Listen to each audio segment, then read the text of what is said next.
जय हिंद साथियों। SSC GD exam 2025 के लिए एक ऐसा फुल मॉक टेस्ट साथियों आज की इस वीडियो में हम लोग डिस्कस करेंगे, जिस फुल मॉक टेस्ट को साथियों आप लोगों को जरूर देखना चाहिए, क्योंकि पूरे सिलेबस के चुनिंदा टॉपिक साथियों जो बनते हैं हिंदी में, उन सभी टॉपिक्स को देखेंगे प्रश्नों के माध्यम से। जीके के इंपॉर्टेंट टॉपिक्स को, इंपॉर्टेंट क्वेश्चंस को देखेंगे, जो रीजनिंग के सवाल बार बार पूछे जाते हैं और मैथ के सवाल, वो आज की इस वीडियो में साथियों हम लोग डिस्कस करेंगे।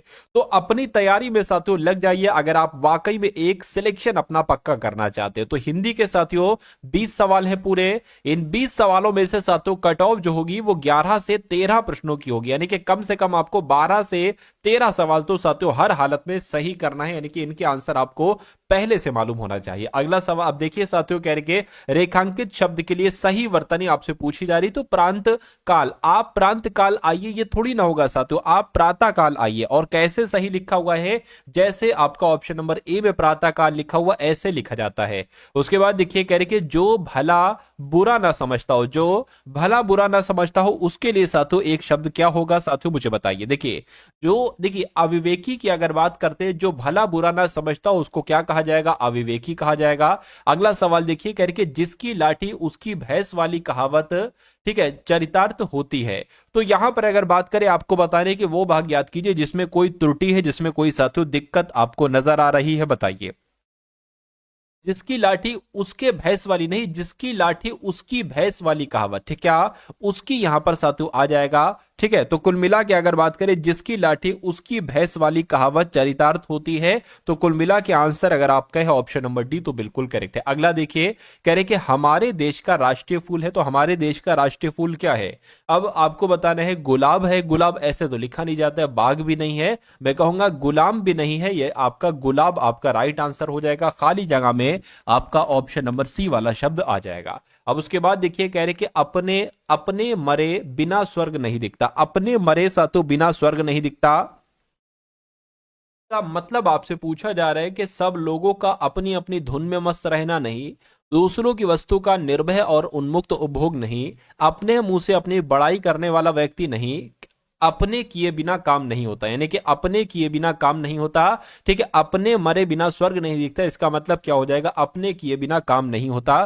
तो कुल मिला के राइट आंसर आपका ऑप्शन नंबर डी हो जाएगा। उसके बाद देखिए अगला सवाल कह रहे कि तुम चिंता ना करो, तुम्हारी माफ हो गई है। क्या माफ हो गई है, मील माफ हो गई है, समन माफ हो गई, फीस माफ हो गई है, लालटेन माफ हो गई है।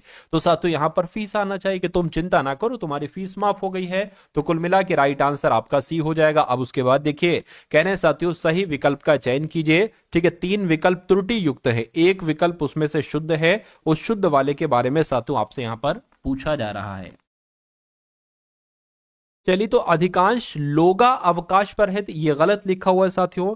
अधिकतर लोग अवकाश पर है, या कई लोग, यहां पर लोगा लिखा हुआ और एक लोग अवकाश पर, यह भी सही नहीं होगा। मैं कहूंगा अगर इन चारों ऑप्शन में से जो शुद्ध वाक्य होगा वो ऑप्शन नंबर बी वाला हो जाएगा। उसके बाद देखिए कह रहे कि समान दृष्टि से देखने वाले के लिए एक शब्द क्या होगा, मुझे बताइए। देखिए अगर क्षण भंगुर की जब हम बात करते हैं, तो क्षण भर में नष्ट होने वाले को क्या कहा जाता है, क्या जो क्षण भर में नष्ट हो जाता है उसको क्षण भंगुर कहा जाता है। उसके अलावा अगर बात करते हैं कि स्तवक की अगर बात करें, स्तवक किसे कहा जाता है, स्तुति करने वाला। क्या साथियों, जो स्तुति करता है, स्तुति करने वाले को साथियों क्या कहा जाता है, स्तुति करने वाले को स्तवक कहा जाता है। सनातन शब्द की अगर बात करते हैं, जो सदा बना रहने वाला, यानी कि सदा बना रहता है, हमेशा बना रहता है, उसको साथियों क्या कहा जाता है, उसको सनातन कहा जाता है। अगर बात करते हैं समान दृष्टि से देखने वाले को क्या कहा जाता है, क्या समदर्शी कहा जाता है, मैं कहूंगा बिल्कुल समदर्शी ही कहा जाता है। राक्षस विभत्स दिखता है, तो साथियों ये जो विभत्स लिखा हुआ और जो यहां पर अंडरलाइन है, इसका आपको साथियों विलोम बताना है। क्या बताना है साथियों, इसका आपको विलोम बताना है, क्या हो सकता है इसका विलोम। तो आप लोग ध्यान रखेंगे विभत्स का विलोम क्या होता है साथियों, आकर्षक होता है। सही जवाब आपका ऑप्शन नंबर ए हो जाएगा। अब उसके बाद देखिए अगला सवाल है करके कलई खुलना। तो कलई खुलना साथियों ये एक मुहावरा है और इसका अर्थ आपसे पूछा जा रहा है। तो कलई खुलने का मतलब होता है भेद खुलना, क्या भेद प्रकट होना। ठीक है, गुप्त बात जो है वो खुल जाना, ठीक है, रहस्य खुल जाना, इसको कहा जाता है कलई खुलना। उसके बाद देखिए कह रहे कि साथियों दिए गए वाक्य में उचित पर्यायवाची शब्द का चयन करके रिक्त स्थान की आपको पूर्ति करना है। तो वासना में इतने मत डूबो कि वक्त का पता ही ना चले। तो अब आपको बताना है साथियों इसका पर्यायवाची क्या बताना है। खौफ, वासना का मतलब खौफ होता है, पावन होता है, भोग कह सकते हैं, यानी कि भोग में इतना ना डूबो, इतना मत डूबो कि वक्त का पता ही ना चले। ये आपका राइट आंसर हो जाएगा। सही जवाब आपका सी के साथ जाएगा, यानी कि वासना का पर्यायवाची भोग हो जाएगा। अगला देखिए करके रेखांकित भाग के लिए एक सार्थक शब्द का आपको चयन करना है। रेखा कम बोलती है, तो कम बोलने वाले को क्या कहा जाता है? कम बोलने वाले को साथियों मितभाषी कहा जाता है। क्या कहा जाता है? मितभाषी कहा जाता है।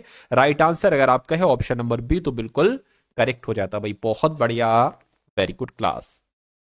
अब इस सवाल का साथियों जवाब बताइए करके आपको पर्यायवाची बताने हैं उपकार शब्द का। उपकार का पर्यायवाची साथियों क्या हो सकता है, आपसे पूछा जा रहा है। लेकिन उससे पहले साथियों मैं आपको बता देना चाहता हूं कि एसएससी जीडी 2025 के एग्जाम में अब समय बिल्कुल भी नहीं बचा है। तो इस कम समय में आपको साथियों मैं कहूंगा परीक्षा वाला कंटेंट पढ़ना चाहिए, यानी कि वो कंटेंट आपको पढ़ना चाहिए जो परीक्षा में आपसे पूछा जाए। तो इसी बात को मद्देनजर रखते हुए साथियों ये आपके लिए 3 पीडीएफ तैयार की गई हैं, पूरी पूरी टीम का साथियों सहयोग से ये 3 पीडीएफ तैयार की गई हैं। पहली पीडीएफ में आपको साथियों दिए जाएंगे जो पिछले पेपर हो चुके एसएससी जीडी के, उनका आपको हल दिया जाएगा, क्योंकि एग्जामिनर डायरेक्ट इन प्रश्न पत्रों में से बहुत सारे सवाल डिक्टो उठाएगा और हर एक एग्जाम में उठाता है। 50% क्वेश्चन पुराने पेपर्स में से साथियों लिए जाते हैं।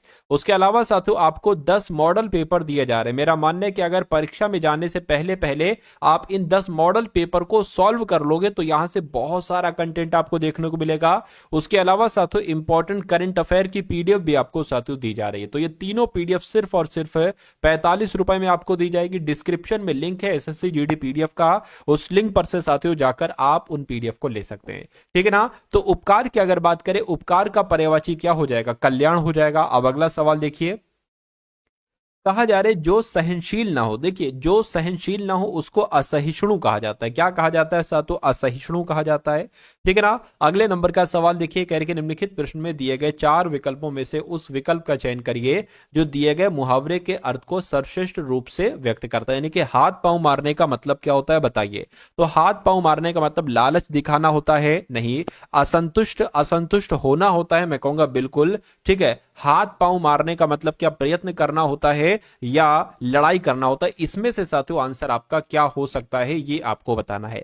देखिए कहते नहीं भाई कि बेरोजगार इंसान होता है तो बड़ा बुजुर्ग उससे कहते हैं भाई तुम हाथ पांव मारो, जरूर तुम्हारे हाथ में कुछ आएगा। हाथ पांव तो मारो, जरूर पैसे आएंगे तुम्हारे पास। तो हाथ पांव मारने का मतलब होता है तुम कोशिश तो करो, कोशिश करोगे तभी तो तुम्हारी जॉब लगेगी, मेहनत करो। तो कुल मिला के कहीं ना कहीं प्रयत्न करना, ये आपका राइट आंसर हो जाएगा और जिनका आंसर ऑप्शन नंबर सी है बिल्कुल करेक्ट है। अगला सवाल देखिए, कह के मृतक के घर वाले वहीं मौजूद थे। तो रेखांकित शब्द जो है ना मृतक, आपको बताना है इसके लिए सही वर्तनी क्या हो जाएगी। तो देखिए मृतक ना ऐसे लिखा जाता है और ना ऐसे लिखा जाता है, ना ऐसे ना ऐसे। मृतक कैसे लिखा जाता है? जैसे यहां ऑप्शन नंबर डी में लिखा हुआ है। अगला सवाल देखिए, यानी कि हमें किसी भी अधिकारी को तीर नहीं देनी चाहिए, क्रोध नहीं देनी चाहिए, आईना नहीं देनी चाहिए, घूस नहीं देनी चाहिए। तो इस खाली जगह में साथियों कौन सा शब्द आ जाएगा? घूस शब्द आ जाएगा और पूरा वाक्य आपका बन जाएगा कि हमें किसी भी अधिकारी को घूस नहीं देनी चाहिए। उसके बाद देखिए कह रहे कि मैंने कल ही एक उपन्यास पढ़ी। अब आपको बताने साथियों इसका विलोम बताना है क्या? तो साथियों उपन्यास का विलोम मुझे आप लोग बता दीजिए। उपन्यास का विलोम रचना होता है? नहीं। काव्य होता है? नहीं। जानकारी होता है? नहीं साथियों। कहीं ना कहीं एकांकी आपका यहां पर बिल्कुल सही जवाब हो जाएगा। साथियों अगर आपने वीडियो अभी तक लाइक नहीं किया है तो तुरंत वीडियो को आप लोग लाइक कर दीजिए, और वीडियो पर अगर चैनल पर आप लोग नए हैं तो चैनल को भी साथियों तुरंत आप लोग क्या कर लीजिए, तुरंत आप लोग सब्सक्राइब कर लीजिए। उसके बाद देखिए करके दिए गए वाक्य में निरर्थक शब्द ज्ञात कीजिए। लाइब्रेरी से किताब लाकर दीजिए। देखिए निरर्थक शब्द, ये तो फिताब लिखा हुआ है, होना क्या चाहिए था साथियों एक तरीके से। ठीक है। ये पूछा जा रहा है दिए गए शब्द में निरर्थक शब्द ज्ञात कीजिए। निरर्थक शब्द का मतलब होता है जिसका कोई अर्थ ना हो। तो लाइब्रेरी इसका कोई अर्थ है, लाकर दीजिए इसका कोई अर्थ है, लेकिन इस शब्द का कोई अर्थ नहीं है। तो यही तो पूछा जा रहा है निरर्थक शब्द कौन सा है? फिताब है। तो फिताब कहां पर लिखा हुआ है? तो ऑप्शन नंबर सी में लिखा हुआ है। ठीक है। ये नहीं आपसे पूछा जा रहा है कि यहां पर रेखांकित शब्द में कौन सा शब्द आएगा इसकी जगह पर, तो किताब आपका आंसर होता। ठीक है ना। खैर अगले नंबर का सवाल है साथियों आपकी स्क्रीन पर, क्या कहा जा रहा है आपसे? यानी कि स्त्री जो कविता लिखती है उसके लिए एक शब्द क्या होगा, तो उसको कवित्री कहा जाएगा। कवित्री के सही वर्तनी भी आप लोग एक बार देख लीजिए। अगला सवाल है साथियों, अब यहां से आपके सामने सामान्य ज्ञान के क्वेश्चन शुरू हो चुके हैं, ठीक है ना। सत्यशोधक समाज के संस्थापक कौन थे, तो सत्यशोधक समाज के संस्थापक ज्योतिराव फुले थे। कौन थे साथियों, ज्योतिराव फुले थे, ठीक है। उसके बाद देखिए अगले नंबर का सवाल है, कह रहे कि न्यायाधीश को हटाने के संबंध में नीचे दिए गए कथन को पूरा कीजिए। तो साथियों भारतीय संविधान न्यायाधीश को हटाने के लिए कोई प्रक्रिया निर्धारित नहीं करता, या भारतीय संविधान न्यायाधीश को हटाने के लिए बहुत कठिन प्रक्रिया निर्धारित करता है, या यह केवल उच्च न्यायालय के न्यायाधीशों को हटाने की प्रक्रिया निर्धारित करता है, या न्यायाधीशों को हटाने के लिए बहुत लचीली प्रक्रिया निर्धारित करता है। तो यहां पर साथियों जो आपका ऑप्शन राइट होगा, भारतीय संविधान न्यायाधीशों को हटाने के लिए बहुत कठिन प्रक्रिया निर्धारित करता है, यह आपका राइट आंसर होगा, जिनका आंसर ऑप्शन नंबर बी था, बिल्कुल सही था। अगला देखिए, जो रंगा स्वामी कप है साथियों, ये किस खेल से इसका संबंध है, तो मैं कहूंगा इसका संबंध तो हॉकी के खेल से है। किस खेल से इसका संबंध है, हॉकी के खेल से इसका संबंध है। उसके बाद देखिए कह रहे कि भारतीय संविधान का जो भाग 4A है, इसके अनुसार यदि माता पिता या संरक्षक वर्ष तक कितने साथियों, ठीक है, कितने वर्ष तक, ये आपको यहां पर बताने, ये खाली जगह है। कह रहे कि 2 से 6 वर्ष तक की आयु वाले अपने यथास्थिति बालक या प्रतिपाल के लिए शिक्षा का अवसर प्रदान करते हैं, या साथियों 6 से 14, या 4 से 14, या 6 से 12। तो आप लोग यहां पर ध्यान रखेंगे, जो संविधान का भाग 4A है ना, इसके अनुसार माता पिता जो होते हैं वो 6 से 14 वर्ष तक की आयु के लिए बच्चों के लिए शिक्षा का अवसर प्रदान करते हैं। तो 6 से 14 वर्ष यहां पर आपका राइट आंसर हो जाएगा। उसके बाद देखिए कह रहे कि भारतीय उपमहाद्वीप में ज्ञात लेखन की सबसे प्रारंभिक शैली का क्या नाम है, तो इसका नाम क्या है साथियों, सिंधु लिपि इसका नाम है। क्या नाम है इसका, सिंधु लिपि इसका नाम है। राइट आंसर आपका अगर है साथियों ऑप्शन नंबर डी, तो बिल्कुल करेक्ट हो जाता। अगला देखिए, कहा जा रहा है कि स्वतंत्रता के बाद भारत ने प्रथम प्रधानमंत्री पंडित जवाहरलाल नेहरू के, ठीक है, अधिनायकवादी पूंजीवाद प्रभाव में 1951 में अपनी पहली पंचवर्षीय योजना लॉन्च की, या पूंजीवादी प्रभाव में, या एक तरीके से अगर बात करें अराजकतावाद या समाजवादी, तो मैं कहूंगा समाजवादी यहां पर आपका बिल्कुल सही जवाब हो जाएगा।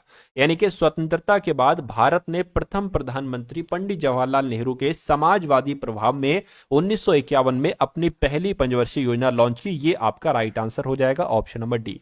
उसके बाद देखिए निम्नलिखित में से कौन सा भारतीय रिजर्व बैंक के कार्य हैं, तो भारतीय रिजर्व बैंक के कार्य आपसे पूछे जा रहे हैं साथियों। देखिए मुद्रा जारी करता है भारतीय रिजर्व बैंक, बिल्कुल।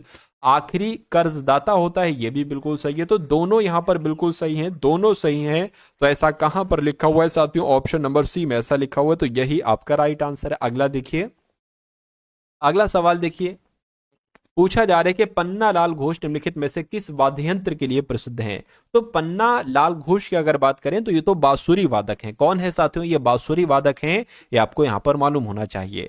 उसके बाद देखिए अगला सवाल कह रहे संविधान सभा ने 26 जनवरी 1950 को भारत के संविधान को अपनाया, कब अपनाया, तो आपको यह ध्यान रखना है कि 26 नवंबर 1949 को भारत के संविधान को अपनाया संविधान सभा ने, ठीक है। अगला सवाल कह रहे कि भारत के निम्नलिखित में से किस राज्य में बोनालू पर्व मनाया जाता है, तो बोनालू पर्व साथियों कहां पर मनाया जाता है, ये तो तेलंगाना में मनाया जाता है। क्या जो बोनालू पर्व है ना साथियों, ये कहां पर मनाया जाता है, ये तेलंगाना में मनाया जाता है।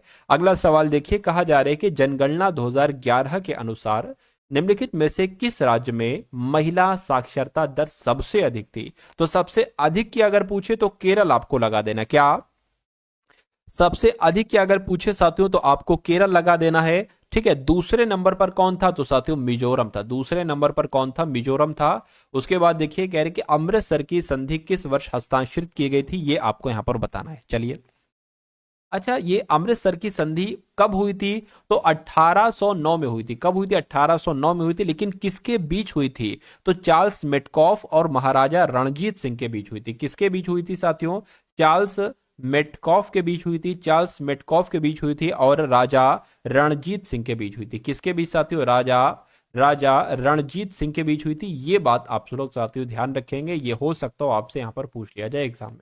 उसके बाद देखिए कह रहे कि हर वर्ष अगस्त के दूसरे शनिवार को आलाप्पुझा के पास आयोजित की जाने वाली नेहरू ट्रॉफी प्रतियोगिता घुड़दौड़ श्रेणी में सबसे अधिक प्रतिस्पर्धी और लोकप्रिय है, या नौका दौड़, या बास्केटबॉल, या साथियों बैडमिंटन?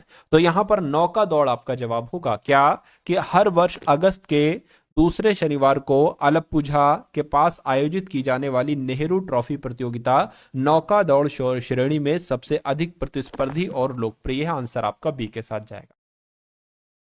के बाद देखिए कह रहे कि सरकार को सलाह देने के लिए नीति आयोग नामक एक की, ठीक है, नीति नामक एक की सामाजिक विचारक समूह स्थापना की गई थी, या धार्मिक विचारक समूह की स्थापना की गई थी, या नीति विचारक समूह की स्थापना की गई थी? तो आपको याद रखना होगा कि सरकार को सलाह देने के लिए नीति आयोग नामक जो है इसको एक नीति विचारक समूह की स्थापना की गई थी। ये आपका यहाँ पर राइट आंसर हो जाएगा। अगला देखिए कह रहे कि किंग कप इंटरनेशनल ओपन 2024 का आयोजन कहां पर किया गया? तो ये साथियों करंट अफेयर के सवाल हैं। ये शेंझन में किया गया। कहां पर किया गया? किंग कप इंटरनेशनल ओपन 2024 का आयोजन शेंझन में किया गया। उसके बाद देखिए कहा जा रहा है कि थर्ड आई एशियाई फिल्म महोत्सव का 21वां संस्करण कहां पर आयोजित किया गया? तो साथियों मुंबई में आयोजित किया गया। कहां पर? मुंबई में। उसके बाद देखिए पहली वाइन उत्पादन इकाई शुरू की गई। तो आप लोगों को यहां पर भी मालूम होना चाहिए कि पहली वाइन उत्पादन इकाई जो शुरू की गई वो उत्तराखंड में शुरू की गई। कहां पर साथियों? उत्तराखंड में शुरू की गई। उसके बाद देखिए कह रहे कि दुनिया के सबसे बड़े जल विद्युत बांध का निर्माण कौन सा देश कर रहा है? तो कौन सा देश कर रहा है साथियों ये काम चीन कर रहा है। कौन सा देश? तो ये काम साथियों चीन कर रहा है। अगला सवाल कह रहे कि दिव्यांग क्रिकेट चैंपियंस ट्रॉफी कहां आयोजित की जाएगी? तो कहां पर आयोजित की जाएगी साथियों? श्रीलंका में आयोजित की जाएगी। राइट आंसर आपका ऑप्शन नंबर बी हो जाता है। कह रहे कि विश्व मुक्केबाजी के एशियाई निकाय बोर्ड में शामिल हुए हैं। तो कौन शामिल हुए हैं साथियों? अजय सिंह शामिल हुए हैं। क्या विश्व मुक्केबाजी के एशियाई निकाय बोर्ड में कौन शामिल हुए हैं? अजय सिंह शामिल हुए हैं। उसके बाद देखिए अगले नंबर का सवाल है। तो अब साथियों यहां से आपके सामने रीजनिंग के क्वेश्चन शुरू हो चुके हैं। तो इन सभी रीजनिंग के सवालों को देखिए। और पहला सवाल है, आपसे पूछा जा रहा है कि साइकिल का संबंध जैसे पैडल से है वैसे ही कार का संबंध साथियों किससे होगा? ये बताइए। दरवाजे से, पहिए से, करछे से, या हथौड़े से? बताइए। देखिए यहां पर अगर बात करें साइकिल की, अगर बात करें तो साइकिल का संबंध जो पैडल से है, ठीक है, उसी प्रकार कार का संबंध पहिए से हो जाएगा। तो पहिया आपका क्या हो जाएगा? पहिया आपका बिल्कुल सही जवाब हो जाएगा। 5 मित्र एलेक्स, बेन, क्रिस, डेविड और एमा एक वृत्ताकार मेज के चारों ओर केंद्र की ओर मुख करके बैठे हैं, ठीक है। तो साथियों एक वृत्ताकार मेज हम यहां पर बना लेते हैं और 5 लोग हैं ना, तो 1 2 3 4 और 1 5। क्या कहा जा रहा है? कह रहे कि एलेक्स बेन के ठीक दाईं ओर बैठा है। तो मान लीजिए बेन यहां पर बैठते हैं, ठीक है। तो बेन के दाईं ओर कौन बैठा है? एलेक्स बैठा है, यानी कि एलेक्स तो यहां पर बैठा दिए जाएंगे, ठीक है। तो बेन के ठीक दाएं ओर एलेक्स बैठा है, यहां तक हो गया। करके क्रिस या डेविड के बगल में एलेक्स नहीं बैठा है, यानी कि यहां पर क्रिस भी नहीं आ सकता, ठीक है ना। यहां पर क्रिस भी नहीं आ सकता और यहां पर डेविड भी नहीं आ सकता। तो मैं कहूंगा क्रिस यहां पर आ जाए या क्रिस यहां पर आ जाए, डेविड यहां पर आ जाए, डेविड यहां पर आ जाए, यानी कि ये दोनों किसकी जगह हो जाएंगे? ये दोनों क्रिस और डेविड की जगह हो जाएंगे, ठीक है ना। तो अब बचा कौन? देखिए साथियों एलेक्सा की अगर बात करें आप बैठाल चुके हो, बेन भी आप बैठाल चुके हो। यहां पर अगर बात करें क्रिस और डेविड बैठ जाएंगे, क्रिस और डेविड बैठ जाएंगे। तो बची कौन? एमा, यानी कि एमा साथियों यहां पर बैठेंगी, एमा यहां पर बैठेंगी। अब पूछा क्या जा रहा है साथियों कि क्रिस के ठीक दाएं और कौन बैठा है? तो अभी हमें नहीं पता क्रिस कहां पर बैठेगा, ये हम डिसीजन अभी लेंगे। लिखा हुआ है डेविड एमा के ठीक दाएं और बगल में बैठा है। तो एमा कहां पर है? एमा यहां पर, यानी कि एमा के ठीक दाएं कौन बैठा है? डेविड बैठा है। तो डेविड साथियों यहां पर बैठ जाएगा और क्रिस की अगर बात करें क्रिस साथियों यहां पर बैठ जाएगा, ठीक है ना। तो सवाल में पूछा गया है कि क्रिस के ठीक दाएं कौन बैठा है? तो क्रिस के ठीक दाएं कौन बैठा है साथियों? बेन बैठी है, बेन बैठी है। तो बेन आपका यहां पर बिल्कुल करेक्ट आंसर हो जाएगा। अगला सवाल देखिए। अगले सवाल में साथियों कहा गया है कि 142 है, उसके बाद 150 है, उसके बाद 123 आ गया है और फिर 187 है और फिर 62 आ गया है। आपको बताने कि अगले नंबर पर यहां पर साथियों क्या हो सकता है, फटाफट आप लोग बता दीजिए। चलिए तो यहां पर अगर बात करें साथियों देखिए कितना एक तरीके से यहां पर बढ़ाया गया है, तो मैं कहूंगा 8 बढ़ाया गया है, ठीक है। अच्छा यहां पर 142 से 150 हो गया तो 8 बढ़ाया गया है, ठीक है, ठीक है। 8 प्लस कर दिया गया, 150 से 123 किया गया, तो साथियों यहां पर कितना घटाया गया है मुझे बताइए। 27 घटाया गया ना, 27 घटाया गया तो यहाँ पर साथियों 27 घटाया गया। अब यहाँ पर साथियों अब एकदम से बढ़ा दिया गया, तो 187 में से 123 को घटाइए तो यहाँ पर 4 आएगा और यहाँ पर 6 आ जाएगा, 64 आ गया। 64 प्लस किया गया तो यहाँ पर अब घटाया जाएगा। कितना घटाया जाएगा? 187 में से 62 को घटाइए, 7 में से 2 जाएगा, 5 बचेगा, 18 में से ये साथियों 12 आ जाएगा। ठीक, अब यहाँ पर कितना आपको बढ़ाना है आपसे पूछा जा रहा है। अच्छा, एक चीज यहाँ पर देखिए, ये 2 का क्यूब है, ये 3 का क्यूब है, ये 4 का क्यूब है, ये 5 का क्यूब है, तो 6 का क्यूब आ जाएगा। 6 का क्यूब होता है साथियों 216। तो मैं कहूंगा 216 यहां पर आएगा, यानी कि 62 और 216 कितने होते हैं? जोड़ लीजिए, 2 6 8 हो गया, ठीक है, और 6 1 7 हो गया 2, यानी कि 278 यहां पर आएगा। और 278 तो साथियों ऑप्शन में भी है, ऑप्शन नंबर डी वाले में। तो इस प्रकार जिनका भी आंसर ऑप्शन नंबर डी के साथ है, मैं कहूंगा आंसर आपका बिल्कुल करेक्ट हो जाता है भाई। बहुत बढ़िया, वेरी गुड क्लास। अब अगले नंबर का सवाल देखिए, कहा जा रहा है, मैं आपको समझा देता हूं। देखिए, यानी कि आई गुणा जे, जैसे कि यहां पर गुणा वगैरह है ना, तो आई गुणा जे का मतलब क्या है? आई जे की माँ है। ठीक है, ये कंप्लीट हो गया यहां से यहां तक। दूसरी लाइन देखिए, कह रहे कि आई प्लस जे का मतलब है कि आई जे का पिता है। ठीक है, ये भी कंप्लीट हो गया। ठीक है, कह रहे कि आई भाग जे का अर्थ क्या है? आई भाग जे का अर्थ है आई जे की बहन है। ठीक है, आई जे की बहन है। और यहां पर अगर बात करें आई माइनस जे का अर्थ क्या है? कि आई जे का भाई है। तो बताइए क्यू गुणा एक्स, क्या क्यू गुणा एक्स प्लस वाई, ठीक है, गुणा जेड, और साथ ही यहां पर क्या है? बस इतना हो गया। और फिर उसके बाद आपसे पूछा जा रहा है कि इसको करिए सबसे पहले, और फिर बताइए क्यू का जेड से क्या संबंध, यानी कि जेड क्या कहेगा क्यू को। तो ऐसा अगर सवाल आ जाता है तो बहुत सारे बच्चे लोग ऐसे इस टाइप के सवाल को नहीं कर पाएंगे। लेकिन अगर आप साथों इस सवाल को सीख गए और आपने कर दिया तो आप हजारों, ये समझ लीजिए, बच्चों को पछाड़ दोगे। अब देखिए, भाग की बात की कि क्यू भाग एक्स, और भाग कहां पर है ये जरा देखिए, ये है, इसको हम क्यू मान लेते हैं, इसको हम एक्स मान लेते हैं, यानी कि आई भाग जे का अर्थ है आई जे की बहन है, यानी कि क्यू एक्स की बहन है। तो साथों इतना कर लीजिए कि क्यू जो है ना ये एक्स की बहन है, तो ये क्यू एक्स की बहन हो गई, ये बहन हो गई, ये साथियों भाई हो गया। अभी हमें नहीं पता है भाई है क्या है, क्या पता क्या है, हमें इतना पता है कि एक्स की बहन है क्यू। उसके बाद लिखा है प्लस वाला, प्लस वाला कहां पर गया देखिए जरा, प्लस वाला ये है। ठीक है, आई जे का पिता है, यानी कि एक्स वाई का पिता है। तो एक्स वाई का पिता है साथियों, एक्स वाई का पिता है लिखा हुआ है, पति है लिखा हुआ, एक्स वाई का पति है, यानी कि एक्स जो है ना साथियों ये क्या हो जाएगा? ये वाई का पति हो जाएगा, यानी कि ये दो, इस डबल लाइन का मतलब होता है पति पत्नी है। ठीक है, चलिए उसके बाद क्या लिखा हुआ है? उसके बाद लिखा हुआ है एक्स गुणा जेड। तो गुणा कहां पर है देखिए जरा, ये है, यानी कि आई जे की माँ है, यानी कि वाई जेड की माँ है। तो वाई जो है ना, वाई ये जेड की माँ हो जाएंगे, यानी कि जेड की पिता है एक्स, जेड की माता है वाई, एक्स की बहन है क्यू। तो कह रहे कि जेड क्या कहेगा क्यू को? जेड क्या कहेगा साथियों क्यू को? पिता की बहन को क्या कहा जाता है साथियों? पिता की बहन को जो भी कहा जाए, पिता की बहन यहां पर साफ साफ लिखा हुआ है। तो आपका right answer option number C हो जाएगा। अब उसके बाद देखिए अगले नंबर का सवाल आपकी स्क्रीन पर क्या कहा जा रहा है साथियों? कथन है यहां पर, और निष्कर्ष कहां से स्टार्ट है? निष्कर्ष साथियों यहां से स्टार्ट है, ठीक है ना? नहीं, निष्कर्ष यहां से नहीं, ये दूसरा निष्कर्ष है ना, ये पहला निष्कर्ष है। ठीक है, कह रहे सभी बल्ले गेंद है।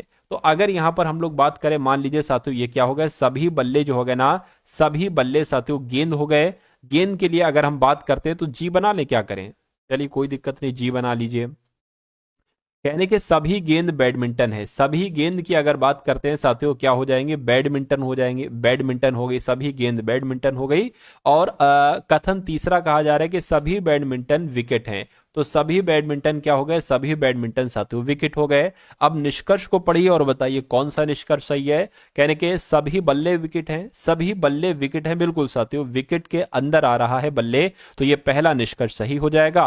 और दूसरा निष्कर्ष देखिए, कुछ बैडमिंटन बल्ले हैं, कुछ बैडमिंटन, ये कुछ बैडमिंटन बल्ले, बिल्कुल साथियों इतने बैडमिंटन बल्ले हैं, ये वाला भी आपका निष्कर्ष सही हो जाएगा। यानी कि निष्कर्ष 1 और 2 दोनों सही हैं। ऐसा कहां पर लिखा हुआ है? ऐसा आपका ऑप्शन नंबर डी में लिखा हुआ है। तो आपका right answer option number D हो जाएगा। अब उसके बाद देखिए अगले नंबर का साथियों सवाल है, कहा जा रहा है कि 8 है, 18 है, उसके बाद 38 है, उसके बाद साथियों 78 है, उसके बाद 158 है, और उसके बाद आपको बताना है कि क्या नंबर यहां पर साथियों आ सकता है। तो इस सवाल को देखिए और फटाफट आप लोग बताइए राइट आंसर क्या होगा। देखिए यहां पर 10 बढ़ाया गया है, यहां पर 20 बढ़ाया गया है, यहां पर कितने बढ़ाया गया है साथियों, 40 बढ़ाया गया है। 78 से 158 हुआ है तो 80 बढ़ाए गए हैं साथियों। अब यहां पर कितना बढ़ाया जाएगा बताइए। देखिए डबल हो रहा है, 10 का डबल 20, 20 का डबल 40, 40 का डबल 80, 80 का डबल 160, यानी कि 158 और 160 कितना होता है साथियों, 8 और 0 8 हो गया, 5 और 6 11 हो गया, ठीक है, 318 हो जाएगा। और 318 साथियों ऑप्शन में भी है, ऑप्शन नंबर डी वाले में। तो जिनका आंसर यहां पर ऑप्शन नंबर डी है बिल्कुल करेक्ट हो जाएगा।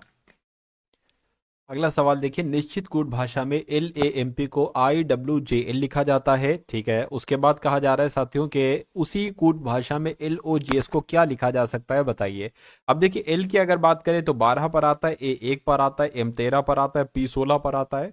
आई की बात करें 9 पर आता है, W 23 पर आता है, J 10 पर आता है, L 12 पर आता है। अब यहां से 12 से साथियों 9 हुआ है, 3 घटा है। 1 से 23 हुआ है साथियों, कितना घटाया गया है, 1 से 23 हुआ है तो 3 घटाया, 4 घटाया गया, पहले 3 घटाया गया फिर 4 घटाया गया। और 13 से 10 हुआ है, फिर से साथियों यहां पर 3 घटाया गया। और 16 से 12 हुआ है, फिर से साथियों 4 घटाया गया। तो यही चीज हम इसमें करेंगे। पहले L 12 पर आता है, 3 घटाएंगे तो साथियों आई आ जाएगा। O किस पर होता है, 15 पर 4 घटाएंगे तो साथियों K आ जाएगा। जी में 3 घटाएंगे तो साथियों क्या आ जाएगा, डी आ जाएगा। एस 19 पर होता है, 4 घटाएंगे तो ओ आ जाएगा। मैं कहूंगा आई के डीओ कहां पर लिखा हुआ है, आई के डीओ साथियों ऑप्शन नंबर डी में लिखा हुआ है। तो ये क्या होगा, ये आपका बिल्कुल करेक्ट आंसर हो जाता है। चलिए भाई, अब उसके बाद देख लीजिए नेक्स्ट नंबर का सवाल आपकी स्क्रीन पर है। क्या कहा जा रहा है यहां पर, बहुत ध्यान से देखिएगा। देखिए एक आपके सामने एक वर्ग है, ठीक है, उसमें एक छोटा वर्ग है और बीच में लाइन है। अगले में भी एक वर्ग है और उसके बीच में दो वर्ग हैं, और फिर साथियों बीच में दो लाइन है, ठीक है, मतलब एक लाइन इसमें एक लाइन इसमें।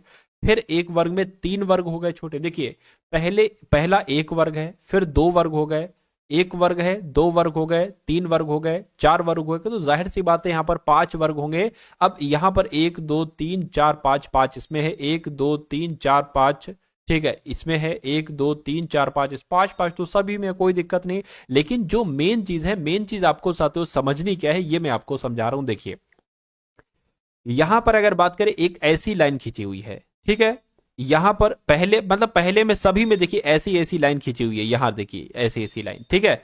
और दूसरे में ऐसी लाइन खींची हुई है, ये चीज ऐसे करके ऐसे करके ऐसे करके, ठीक है, ऐसे करके, ठीक। तो कुल मिला के देखिए ये नहीं हो सकता, ठीक है, क्यों, अच्छा ये भी नहीं हो सकता, ठीक है। अगर बात करें ये भी नहीं हो सकता, यही क्योंकि इसका जो क्रम है ना, एक यहां पर वर्ग आ जाएगा, अगले में यहां पर वर्ग आ जाएगा। तो आंसर आपका जो जाना चाहिए वो ऑप्शन नंबर बी के साथ ही जाना चाहिए। अगला सवाल देखेंगे साथियों, अब आप लोग और बताने की कोशिश करेंगे कि इस सवाल का जवाब आपका क्या हो सकता है। चलिए भाई फटाफट आप लोग बता दीजिए। यानी कि जैसे यहां पर के डब्ल्यू से एफ आर बनाया गया है, यानी कि जो लॉजिक यहां पर लगा है, जो रूल यहां पर लगा है, वही लॉजिक आपको बताना है इसमें से किस ऑप्शन में लगा हुआ है। फटाफट आप लोग बताइए। देखिए के की अगर बात करें, के से डब्ल्यू हुआ है क्या, के से डब्ल्यू हुआ है, ये काम करिए, के से एफ हुआ है और डब्ल्यू से आर हुआ है। तो के से एफ हुआ है, मैं कहूंगा कितना माइनस किया गया है, 5 माइनस किया है। और डब्ल्यू 23 पर होता है, आर 18 पर होता है, कितना माइनस किया गया है, 5 माइनस किया गया है। तो माइनस पांच का रूल देखिए यहां पर लगा है। अगर हम साथियों बी को माइनस करते या एम को अगर माइनस कितना करें, देखिए ये तो प्लस हो रहा है, एम से ओ हो रहा है, तो ये तो प्लस हो रहा, नहीं हो सकता। ओ से सी हुआ है, 5 माइनस नहीं हुआ, ये भी नहीं हो सकता। ए से बी हुआ, प्लस हो रहा है, माइनस नहीं हो सकता। आई 9 पर होता है, डी 4 पर होता है, ठीक है ना। तो मैं कहूंगा 5 यहां पर माइनस हुआ है। और यू 21 पर होता है, पी 16 पर होता है, यहां पर भी 5 माइनस हुआ है। यानी कि आंसर आपका जो जाएगा वो ऑप्शन नंबर डी के साथ जाएगा। अगला सवाल है आपकी स्क्रीन पर, इस सवाल को देखिए। कहने के टी डी जी को 1680 लिखा जाता है, ठीक। PHI को 432 लिखा जाता है। तो आपको बताना है कि KCE को क्या लिखा जा सकता है, फटाफट बताइए। देखिए अगर TDG से ये 1680 बनाया गया, तो मैं कहूंगा T 20 पर होता है, D 4 पर होता है, G 7 पर होता है। अगर इन सब की हम गुणा करें, क्योंकि जोड़ने से तो कोई फायदा नहीं, नंबर तो बहुत बड़ा लग रहा है। तो 20 चौक कितना हो जाएगा साथियों, 4 दूना 8, ठीक है, यानी कि 80 हो जाएगा। 80 सत्ते कितने हो जाएंगे, 560 हो जाएंगे। 560 से ये नंबर कैसे बनेगा?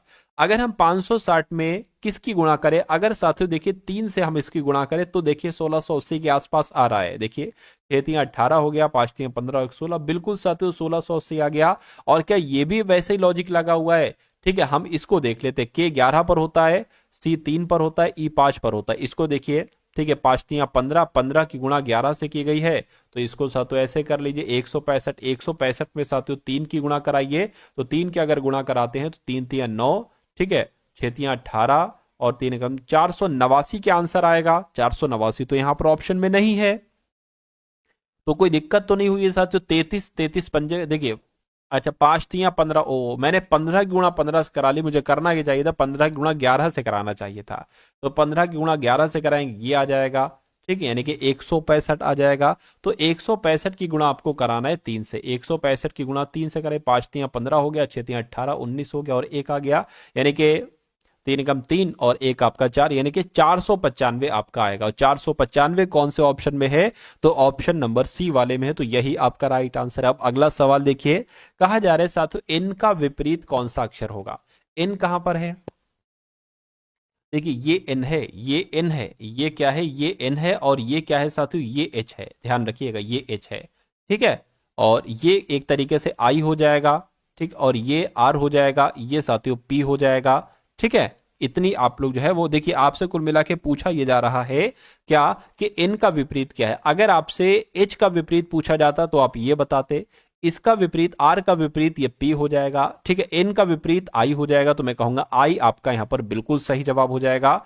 चलिए अब अगले नंबर का साथियों सवाल है आपकी स्क्रीन पर, इस सवाल को देखिए और फटाफट बताइए राइट आंसर आपका किस ऑप्शन के साथ जा सकता है, क्या आपका राइट आंसर यहां पर हो सकता है। क्या कहा जा रहा है? कह रहे कि ए बी का पिता है, ठीक है। तो जो ए है ना, ए साथियों ये बी का पिता हो गया, ठीक है, ए जो है वो बी का पिता हो गया। कह रहे कि सी का भाई बी है, सी का भाई बी है, तो सी का भाई बी हो गया। उसके बाद कह रहे कि डी का पिता सी है, ठीक है।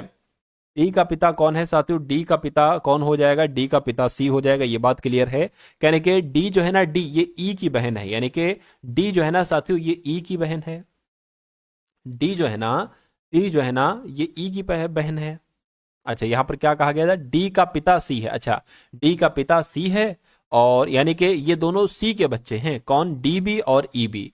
क्योंकि कहने के ई की बहन डी है, ई की बहन जो है वो डी है, ठीक है। कहने के एफ की माँ ई है, एफ की माँ, एफ की माँ कौन हो जाएगी? एफ की माँ कौन हो जाएगी? एफ की माँ साथियों ये ई हो जाएगी, ठीक है। एफ की माँ कौन होगी? ई हो गई। उसके बाद कहने के जी की पत्नी कौन है? जी की पत्नी एफ है, यानी कि जी की पत्नी कौन हो जाएगी साथियों? ये हो जाएगी एफ, और ये मतलब पति पत्नी हो जाएंगे। यानी परिवार में कुल कितने पुरुष हैं? तो परिवार में कुल कितने पुरुष हैं? एक पुरुष, ठीक, और दूसरा पुरुष, और तीसरा पुरुष, ये महिला, ये महिला, ये महिला, चौथा पुरुष, मैं कहूंगा 4 पुरुष हो जाएंगे। तो 4 आपका यहां पर राइट आंसर हो जाएगा। प्लस के लिए पुरुष लगाया, माइनस के लिए स्त्री लगाया है, ठीक है ना। अगले नंबर का सवाल है, तो अब साथियों यहां पर आपके सामने मैथ्स के क्वेश्चंस यहां स्टार्ट हो चुके हैं।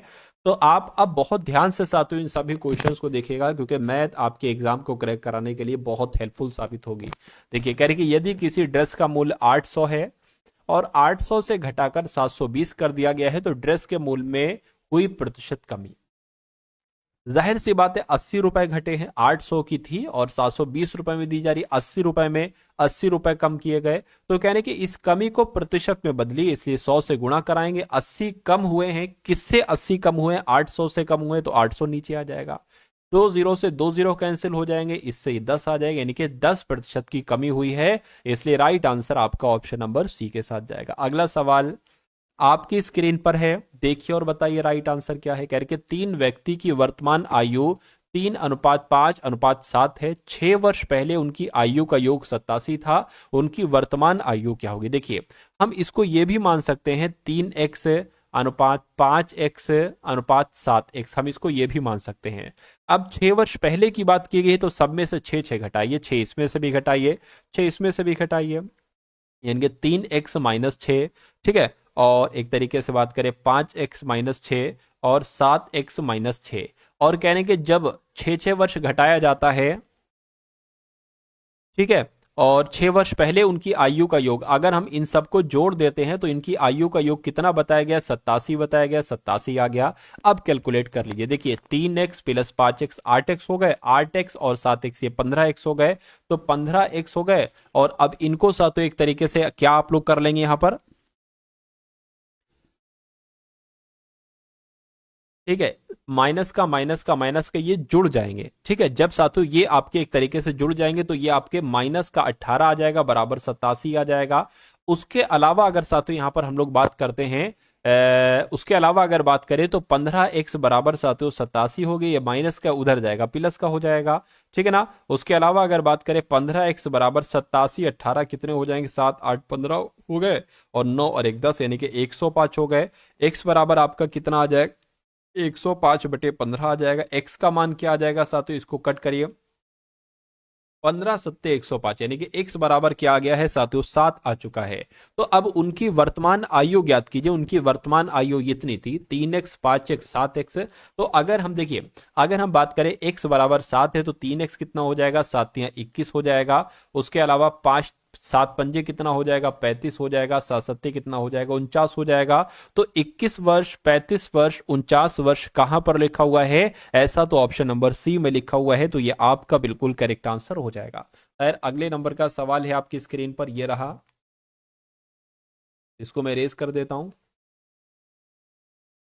ठीक है। चलिए अब अगले नंबर का साथियों सवाल आपकी स्क्रीन पर है, इस सवाल को देखिए और आप लोग बता दीजिए कि आपका राइट आंसर क्या होगा करके। 22 विद्यार्थियों की एक कक्षा का औसत 42 किलोग्राम है, यानी कि 22 विद्यार्थी हैं और 22 विद्यार्थियों के कक्षा का औसत भार जो है वो 42 है। अगर मैं आपसे पूछूं 22 विद्यार्थियों का कुल मिला के वजन कितना होगा, तो 42 की गुणा आपको 22 से कराना होगी। 2 दूना 4, 4 दूना 8, आपका 84 इधर आ जाएगा, 4 आ गया, 12 आ गया, 9 यानी कि 924 हो जाएगा। 22 बच्चों का कुल मिला के वजन जो है वो 924 हो गया।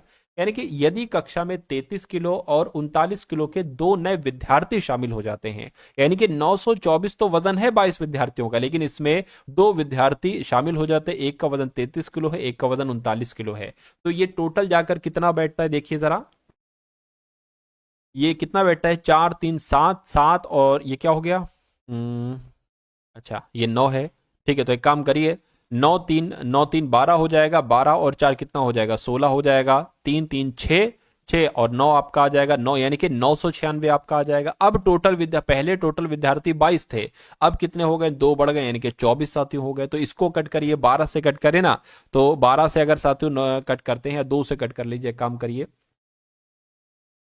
साथियों, 2 एकम 2, 2 दूना 4 हो गया, 2 चौक 8, 2 नीम 18, 2 अट्ठे 16 हो गया। और कट करें अगर इसको मैं हटा देता हूं, 2 से कट करे, 2 छंग 12, 2 दूना 4, 2 चौक 8, 2 नीम 18 हो गया। और अगर कट करे साथियों 6 से कट करे, क्या देखिए, 6 चौक 24 हो जाएगा, 6 कम 6 हो जाएगा, कितना बचेगा, 3 पॉइंट लगाएंगे, 0 बढ़ेगा, 6 पंजे 30 हो जाएगा। यानी कि अब जो नया औसत निकल कर आया है, तो नया औसत साथियों 41.5 निकल कर आया है। कहने कि 24 विद्यार्थियों का नया औसत भार कितना होगा, तो 24 विद्यार्थियों का नया औसत भार हम निकाल चुके हैं, 4.5 आ जाएगा, ठीक है।